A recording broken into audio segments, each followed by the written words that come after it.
Doctor साहब, health जागरण में आपका बहुत बहुत स्वागत है।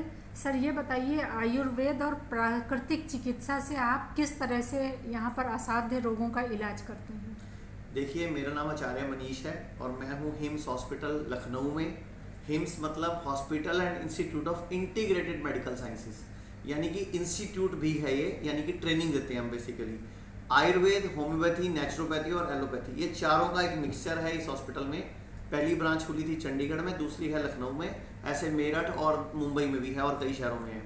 आपने पूछा सवाल कि बड़ी से बड़ी बीमारियों का आप इलाज कैसे करते हो, तो मैं आपको बताना चाहूँगा, भगवान ने हमें हमारी अपनी छवि के रूप में बनाया है, यानी कि हम स्वयं में एक इंसान जो है वो भगवान है। और शरीर बीमार होने के लिए नहीं बना, शरीर स्वस्थ रहने के लिए बना है, 100 से 120 साल जीने के लिए बना है। लेकिन आजकल का लाइफस्टाइल, खाना पीना, दवाइयोों का ज़्यादा प्रयोग, स्ट्रेस और केमिकल के रिएक्शन और ये अडल्ट्रेट फूड यानी कि मिलावटी भोजन या बे टाइम भोजन, सोने उठने की उल्टी सीधी आदतें, जिसकी वजह से अंगों पर दबाव पड़ता है, वो स्ट्रेस होते हैं और हम डिसईज हो जाते हैं, यानी कि डिजीज़ में घिर जाते हैं, जैसे कि kidney fail, liver fail, cancer, thalassaemia या और बहुत सारी बीमारियां या auto immune condition.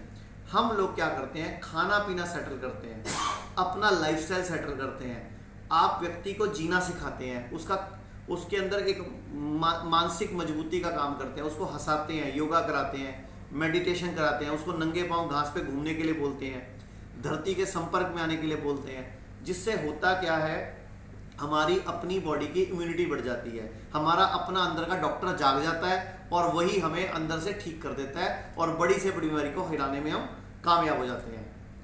Kidney failure, यहाँ पर हमने अभी देखा, कई पेशेंट से बात किया तो कुछ को आराम है, कुछ बता रहे अभी जल्दी ही आए। तो किडनी कितने % तक यहाँ पर आके आपके पास रिकवर हो जाती है? देखो, हमारे पास ऐसे ऐसे पेशेंट हैं जिनकी किडनी 0% काम कर रही है, 0.1% काम कर रही है, 1% काम कर रही है, 4% काम कर रही है।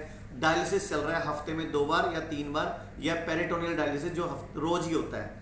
ऐसे ऐसे पेशेंट हमारे पास आते हैं जिनको ये बोला गया कि तुम्हारा इलाज सिर्फ डायलिसिस है या फिर तुम ट्रांसप्लांट कराओ। ट्रांसप्लांट में होता क्या है, बीवी, माँ, बहन, या अगर पुरुष है तो उसकी वाइफ, अगर वाइफ है तो उसका पति या भाई, यही लोग या पिता किडनी देते हैं। लेकिन क्या गारंटी है वो किडनी भी चलेगी? वो किडनी भी फेल हो जाती है और 15-20 लाख का खर्चा आता है। लोग घर बेच के, मकान बेच के, दुकान बेच के, जेवर बेच के, कर्जा लेके किडनी चेंज कराते हैं और फिर फेल हो जाती है। लेकिन इस मेडिकल माफिया का जाल खत्म नहीं होता। हम लोग क्या करते हैं, उसी पेशेंट को जिसकी किडनी खराब हुई, पहले कारण ढूंढते हैं, किडनी खराब हुई क्यों? बीपी की वजह से हुई, शुगर की वजह से हुई, या दवाइयों की वजह से हुई, या पेन किलर की वजह से हुई, या किसी और कारण से हुई।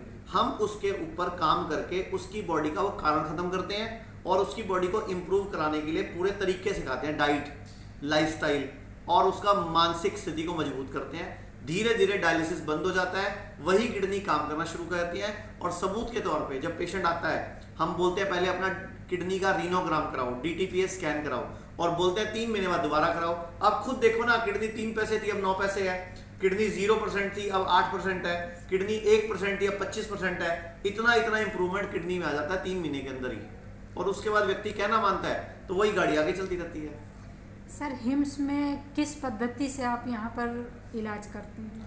हिम्स में हम आयुर्वेदा, नेचुरोपैथी और होम्योपैथी को अधिक इस्तेमाल करते हैं।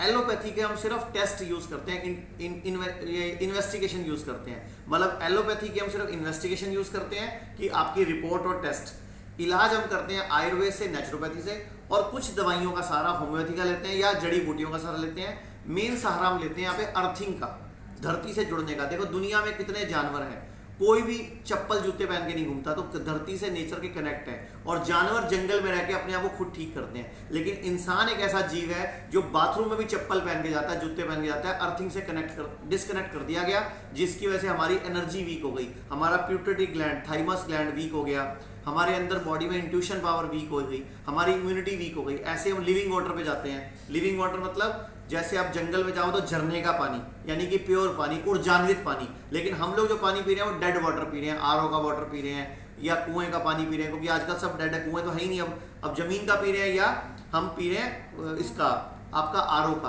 तो वो डेड वाटर है। हम पी रहा है लिविंग वाटर, तो हम क्या करते हैं, लिविंग वाटर बनाना सिखाते हैं। इसके अलावा हम हरी सब्जियों पे, फ्रूट्स पे, नेचुरल चीज़ों पे जोर देते हैं।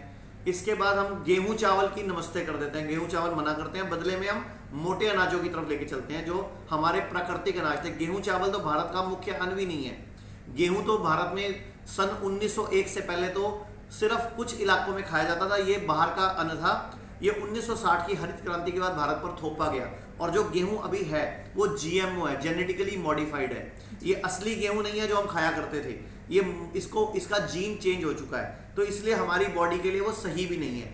हम यहाँ पे मोटे अनाज की बात करते हैं, कंगनी, हरी कंगनी, इसके अलावा कोदरा, स्वांक, जो स्वांक आप व्रतों में चावल खाया करते थे, हम वो अनाज, या ज्वार, बाजरा, रागी, ये सब खिलाते हैं। तो डाइट, लाइफस्टाइल, इन चीज़ों से हम ज़्यादा जोर देते हैं और व्यक्ति की इच्छा शक्ति को मजबूत करते हैं, उसको विश्वास दिलाते हैं, और कहते हैं ना, जहाँ विश्वास है वह व्यक्ति जीत जाता है। आपका हेल्थ जागरण से बातचीत करने के लिए बहुत बहुत शुक्रिया। धन्यवाद।